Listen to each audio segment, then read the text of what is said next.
আপনি দীর্ঘদিন ধরে অরাজনৈতিক সংগঠনের সঙ্গে যুক্ত ছিলেন, হঠাৎ করে তৃণমূল কংগ্রেসে কেন যোগ দিলেন? অরাজনৈতিক সংগঠন করলে যে কোনো রাজনীতি করা যায় না এমনটা পৃথিবীর কেউ ভাবে না। এত হঠাৎ করে যাওয়ার একমাত্র উদ্দেশ্য হলো ইতিপূর্বে গেলেও যেতে পারতাম, প্রয়োজন ছিল না। তখন মনে হয়েছিল আমার খুব বেশি প্রয়োজন নেই রাজনীতিতে, অরাজনৈতিক শিক্ষা, স্বাস্থ্য, সমাজ উন্নয়নের যে কাজ করছি এটাই যথেষ্ট। আলহামদুলিল্লাহ তাই নিয়ে আমার সংগঠন নিয়ে আমি পাগলের মতো হয়ে থাকতাম।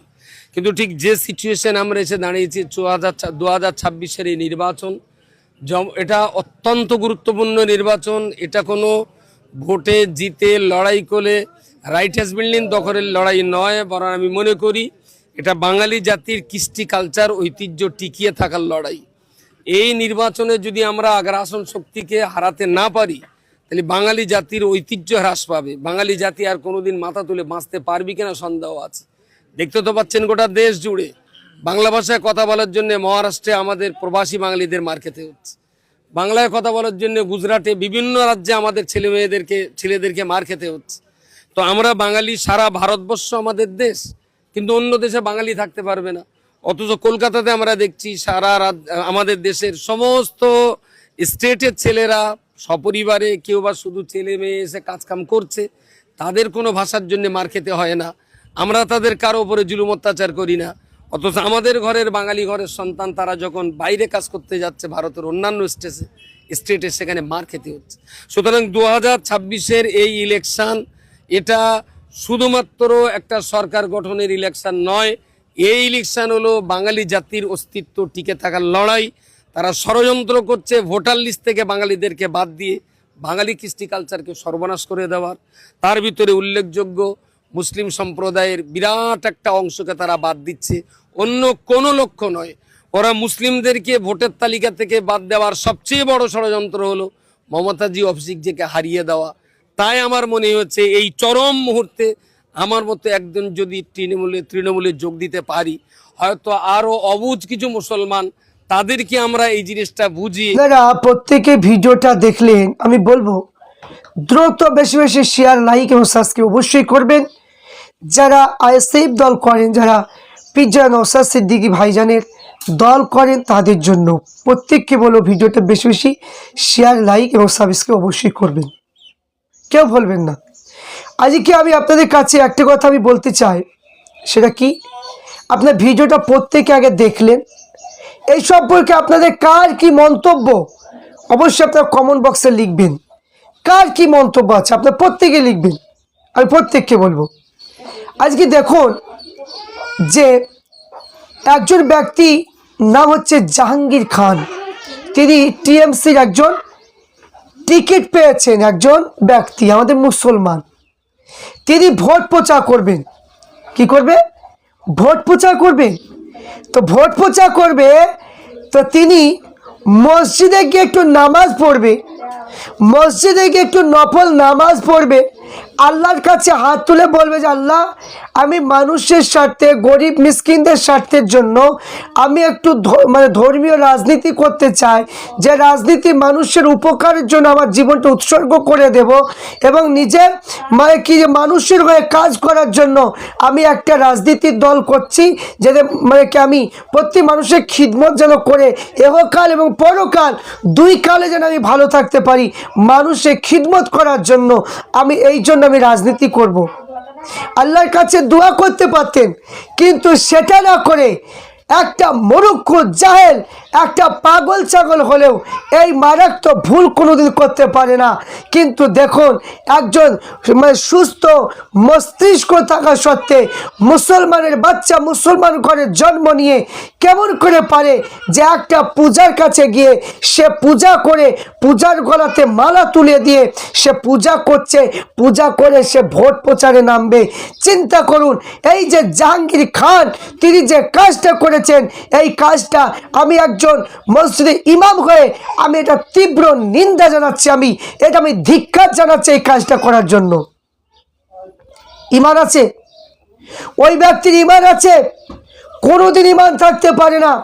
একজন মুসলমান কোনো দিন পূজা করতে পারে না, কোনো দিন পূজার কাছে মাথা নত করতে পারে না, কোনো দিন পূজার মানে মাথা নত করতে পারে না, ওটা শিরকের গুনাহ হবে।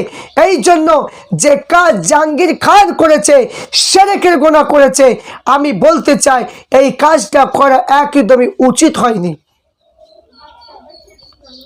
এই জন্য বলা হয় মুসলমানদেরকে যদি কোনো একটা পদ দেওয়া হয়, মুসলমানকে যদি পেশাব পায়খানা ফিরার একটা কোনো একটা দায়িত্ব যদি দেওয়া হয়, তাহলে সে আর মুসলমান থাকে না। সে মনে করে যে আমি কত কিছু হয়ে গেছি, মনে হচ্ছে আকাশ ভেঙে আমার মাথায় পড়ছে।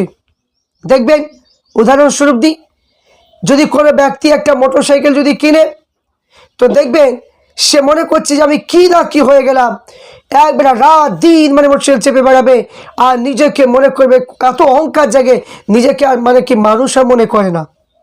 কিন্তু দেখবেন এমনভাবে চালাবে, দুদিন পর দেখা যাচ্ছে একটা ঠ্যাং ভাঙা নয়তো পা ভাঙা। কেন? এই যে অহংকারের পতন আল্লাহ দিয়েছে। তো এই যে কিছু মুসলমান, এদেরকে কিছু একটা পথ যদি দেওয়া হয়, এরা মনে করে যে আমি আর মানে কি মানুষ নেই, মানে কি সে বিশাল বড় একটা অহংকার জমে যায়। এই যে কি দরকার ছিল বলুন তো? তা ওই রকম কাজ করা কি দরকার ছিল? কোনো প্রয়োজন ছিল? কেউ কি বাধ্য করেছিল? কোনো হিন্দু ভাই কি বাধ্য করেছিল যে আমাদের পূজার কাছে এসে তুমি পূজা দাও, তুমি মাথা নত করো? কেউ কি বলেছিল? কেউ বলেনি। তাহলে নিজেকে পাকামো করে এই যে মানে কি যে পূজার কাছে মাথা নত করা, পূজার উপরে মানে ফুল দিয়ে মালা গলায় জড়িয়ে দেওয়া, মানে কি রাজনীতিবিদ হয়েছে? তা আপনি বলুন তো, যে একটা মানে কি একটা হিন্দু, একটা মানে কি যে কোনো নেতা যে মুসলমান কুরবানির টাইমে একটু গরু, আমরা যে কুরবানি গরু যে জবাই করি, যে এসে একটু হাতটা দেখ, যাওয়া যে মানে গরু জবাই করবে একটু হাতটা হিলা দেখনি কোনো নেতা এসে দেখি দেবে? কোনো দিন দেবে না, কোনো দিন দেবে না। কারণ তারা জানে যে মুসলমানের ধর্ম মুসলমান করবে, আমার ধর্ম আমি করব। কিন্তু আমরা মুসলমান, আমরা জানি যে আমার ধর্ম আমি করব, হিন্দু ভাই ধর্ম হিন্দু ভাই করবে। কিন্তু কিছু নেতা, আমরা ফুলি নেতা হয়েছে, এই নেতাগুলো এরা বিশাল বড় একটা ভাব নিতে যায়। কিন্তু এইগুলো তো উচিত নয়।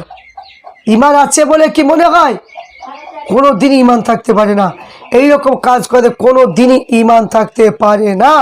আমি জানি না কোন মানে কি যে কোন জায়গা থেকে মানে কি লড়ছে আমি জানি না, কিন্তু কাজটা মারাত্মক ভুল করেছে। এই জন্য আমি বলবো যে এখানে আমি প্রত্যেককে বলবো যে প্রত্যেকে আপনারা আমার চ্যানেলটাকে লাইক শেয়ার সাবস্ক্রাইব করবেন। এই রকম ভুল কাজগুলো যেগুলো করবে অবশ্যই আমরা তুলে ধরবো, যাতে মানুষ বুঝতে পারে যে এদের আসল চেহারা রূপটা কেমন।